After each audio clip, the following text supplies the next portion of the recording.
వెళ్దాం. వరంగల్లో మా ప్రతినిధి స్వామి మనకు అందుబాటులో ఉన్నారు. ప్రధానంగా మూడవసారి బీఆర్ఎస్ అధికారంలోకి రాబోతున్నట్టు జనగామ బీఆర్ఎస్ అభ్యర్థి పల్లా రాజేశ్వర్ చెప్పినటువంటి పరిస్థితి కనిపిస్తుంది. జనగామ జిల్లా చేసినటువంటి పార్టీ బీఆర్ఎస్ ఎవరైతే ఉన్నారో పల్లా రాజేశ్వర్ రెడ్డి ధీమా వ్యక్తం చేస్తున్నారు. కేసీఆర్ చేసినటువంటి మంచి పనులు మమ్మల్ని గెలిపిస్తారని చెప్తున్నటువంటి పరిస్థితి. ఇక పల్లా రాజేశ్వర్ రెడ్డితో మరింత సమాచారం అందిస్తున్నారు మా ప్రతినిధి స్వామి. ఎస్ స్వామి, చెప్పండి.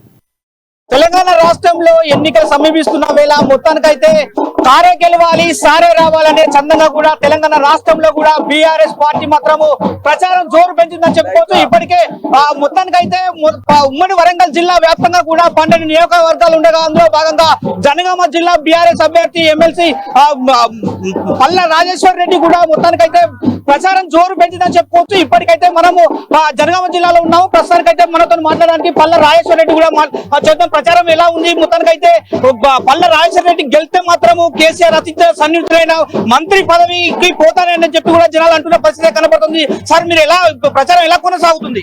ప్రచారం ఇంటింటికి ప్రచారం చేస్తా ఉన్నాం. పట్టణంలో గాని గ్రామాల్లో గాని ఆ గ్రామానికి వెళ్ళడం, అదే పట్టణంకి వెళ్తే పట్టణంలో ఉన్న ప్రతి ఇంటికి వెళ్ళి వాళ్ళ సమస్యలు కూడా తెలుసుకుంటూ, ఏదైతే కేసీఆర్ యొక్క పథకాలు వాళ్ళ అనుభవంలోనే తెలుసుకుంటూ, వాళ్ళకు కొత్త మేనిఫెస్టో ఏమొస్తుందో ఆ విషయాలు కూడా చెప్తూ, మౌలిక సదుపాయాలు రోడ్లు గాని ఇంకా వేరే గృహలక్ష్మి గారు వాళ్ళకి ఇవ్వాల్సినట్టయితే ఇస్తామని చెప్తూ ఖచ్చితంగా 10 సంవత్సరంలో చేసిన అనుభవంతో వాళ్ళు కూడా నమ్ముతున్నారు. ఇవాళ కాంగ్రెస్ పార్టీ పెట్టిన మోసపూరిత మేనిఫెస్టోని వాళ్ళందరూ కూడా చీకొడుతున్నారు. అదేవిధంగా 3 గంటల కరెంటే చాలని చెప్తుంటే రైతులందరూ కూడా వాళ్ళని వ్యతిరేకిస్తున్నారు. ఖచ్చితంగా మూడోసారి ఇవాళ కేసీఆర్ గారిని అద్భుతమైన మెజార్టీతో ముఖ్యమంత్రి చేస్తారని చెప్పే నమ్మకం ఉన్నది. జనగామలో కూడా వారి యొక్క అనుచరునిగా నాకు ఖచ్చితంగా అద్భుతమైన మెజార్టీ, ఇంత ముందున్న మెజార్టీ కంటే డబుల్ మెజార్టీ ఇస్తారనే నమ్మకం నాకు ఉన్నది.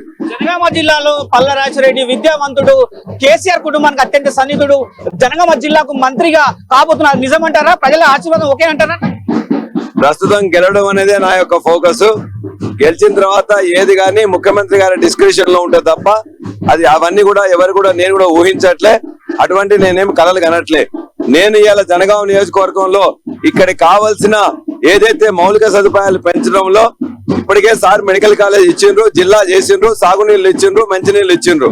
నేను ఇప్పుడు దాంతో పాటు ఒక నర్సింగ్ కాలేజ్ చేస్తా, పాలిటెక్నిక్ కాలేజ్ చేస్తా, పారామెడికల్ కాలేజ్ చేస్తా, దాంతో పాటు ఇంజనీరింగ్ కాలేజ్ కూడా చేస్తా.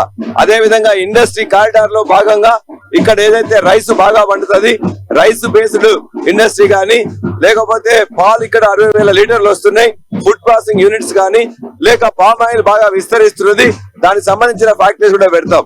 విద్యా అవకాశాలు మరింత పెంచుతా, ఉపాధి అవకాశాలు పెంచుతా, ఉద్యోగ అవకాశాలు కూడా ఖచ్చితంగా పెంచుతాం. ఇండస్ట్రీని తీసుకొచ్చేసి ముఖ్యమంత్రి గారు చేస్తున్న దానికి ఇంకొద్దిగంత యాడ్ అయ్యేటట్టు చూస్తాం.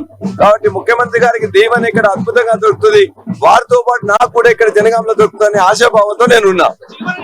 మొత్తానికైతే కాళేశ్వరం ప్రాజెక్ట్, ఎత్తిపోతల ప్రాజెక్ట్ అయితే మొత్తం బీఆర్ఎస్ నేతలు అయితే మాత్రం దాన్ని జేబులు నింపుకోవడానికి కాలయాపన చేసి కూడా మొత్తం నాణ్యత లేకుండా చేసి మేము కట్టిన నాగార్జున సాగర్ ప్రాజెక్టు కావచ్చు, మొత్తానికి నాణ్యత లేదని చెప్పి ప్రతిపక్షాలు ఆరోపిస్తున్నారు. మీరు ఎలాంటి సమాధానం ఇస్తారు? ఇవాళ కాళేశ్వరం ప్రాజెక్టు కావచ్చు, పాలమూరు ప్రాజెక్టు కావచ్చు, ఏ ప్రాజెక్టు గానీ సెంట్రల్ వాటర్ కమిషన్ సిడబ్ల్యూసి అనుమతులు లేకుండా పర్మిషన్ రాదు. అద్భుతంగా కట్టిండ్రు. కట్టిన సంస్థలు కూడా అల్లాటప్ప సంస్థలు కాదు. ఈ దేశంలో ఇంతమంది అనేక నిర్మాణాలు చేసిన, అదే విధంగా ఎల్ఎన్టీ సంస్థ కావచ్చు, నవయుగ కావచ్చు, అటువంటి పెద్ద పెద్ద సంస్థలు కట్టినాయి. ఏదో అది గ్లోబల్ టెండర్ లో వాళ్ళు తీసుకుని కట్టిండ్రు. ఎక్కడో దగ్గర ఒక ఫీట్ కుంగినట్లయితే దాన్ని రిపేర్ చేసుకున్న చరిత్రలో భారతదేశంలో ప్రపంచంలో కూడా ఉన్నాయి. అద్భుతమైన నిర్మాణాలు జరిగినాయి. ఎవరికి కానీ నీళ్లు అందాలి. ఇవాళ ఈ ప్రాంతానికి జనగామ కూడా దేవాలయంలో నీళ్లు అందుతున్నాయి.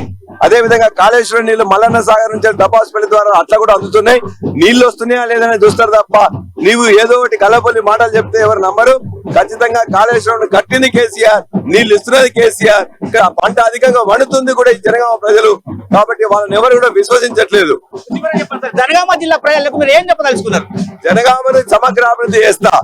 జనగామలో ఇప్పుడు ఉన్నదానికంటే కూడా విద్యా అవకాశాలు పెంచుతా, ఇండస్ట్రీ పెంచుతా, ఉపాధి పెంచుతా, ఉద్యోగ అవకాశాలు పెంచుతా. ఇవాళ ఖచ్చితంగా జనగామ వాళ్ళందరూ కూడా నాకు కావాల్సిన సదుపాయాలు ఇక్కడ ఉన్నాయి.